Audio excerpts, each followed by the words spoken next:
दोस्तों, आज के इस खास विश्लेषण में हम एक ऐसे मुद्दे की बात कर रहे हैं जिसने पूरे देश के युवाओं को अंदर तक हिला कर रख दिया है।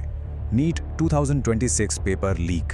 आज हम डिकोड करेंगे एक 18 साल के स्टूडेंट की उस वायरल दिल तोड़ने वाली ओपन लेटर को जिसने हमारे देश के इतने बड़े सिस्टम की पोल खोल कर रख दी है। जरा इस लाइन को सुनिए। डियर एनटीए, कम से कम एक सॉरी तो बनता है। ये कोई मामूली बात नहीं है यार। ये उस बेबसी, उस भारी गुस्से और उस हताशा की आवाज है जो आज हर दूसरा युवा महसूस कर रहा है।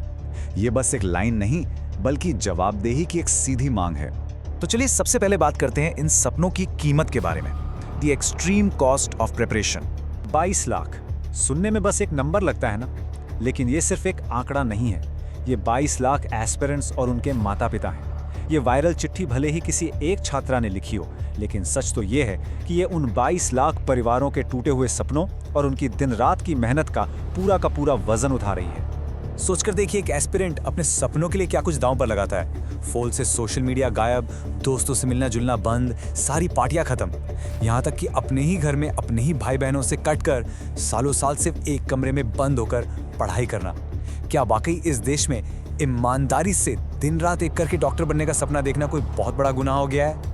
अब जरा बात करते हैं एनटीए की उस तथाकथित कड़ी चेकिंग की, एक्सट्रीम फिजिकल सिक्योरिटी मेजर्स।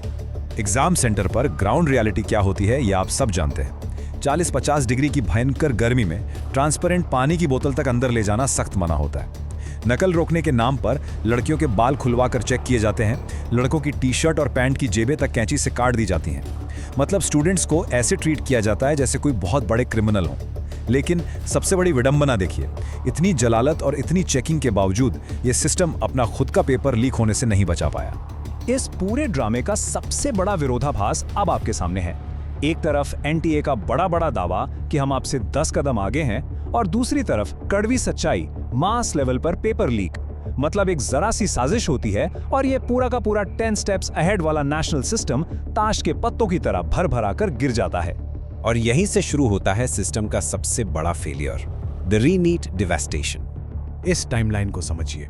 12वीं क्लास से बच्चा तैयारी शुरू करता है। एग्जाम के दिन भयानक गर्मी और वो अपमानजनक चेकिंग झेलता है। पेपर खत्म होने के बाद एक सुकून मिलता है कि चलो यार, अब फाइनली परिवार के साथ थोड़ा वक्त बिताएंगे। लेकिन फिर सिर्फ 2 दिन बाद अचानक रीनीट यानी दोबारा परीक्षा की अनाउंसमेंट आ जाती है।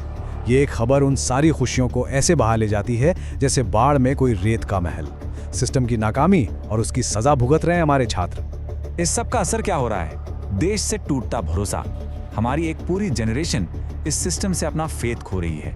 उस 18 साल की एस्पिरेंट ने अपनी चिट्ठी में अपनी 11 साल की छोटी बहन का एक सवाल मेंशन किया है। वो पूछती है, क्या इंडिया में हमारे फ्यूचर को कोई सीरियसली ले रहा है? बस एक पल के लिए रुकिए और सोचिए। एक 11 साल की बच्ची के मन में ये इनसिक्योरिटी घर कर रही है। हम अपनी आने वाली पीढ़ी को आखिर कैसा देश दे रहे हैं? क्या हम उनकी आंखों में आंखें डालकर कह सकते हैं कि ये सिस्टम तुम्हारे साथ खड़ा है, जबकि आज उनकी सबसे बड़ी लड़ाई इसी सिस्टम से ही है? वो एस्पिरेंट अपने चिट्ठी के आखिरी में लिखती है कि यहाँ सिर्फ कागजों पर ही नियम कड़े होते हैं, जमीन पर तो हमारा भरोसा हर बार तार-तार होता है। बिल्कुल सही कहा। जब ईमानदारी की पसीने वाली मेहनत लीक हुए पेपर के सामने हर बार हारने लगे तो युवा इस देश में क्यों रुकना चाहेगा? आज के इस विश्लेषण को खत्म करते हुए बस यही एक सवाल मैं आपके लिए छोड़कर जा रहा हूँ। क्या हम वाकई एक ऐसे सिस्टम को बर्दाश्त करते रहेंगे जो हमारा भविष्य बनाता नहीं बल्कि उसे सरेआम तोड़ता है? इस बारे में जरूर सोचिएगा।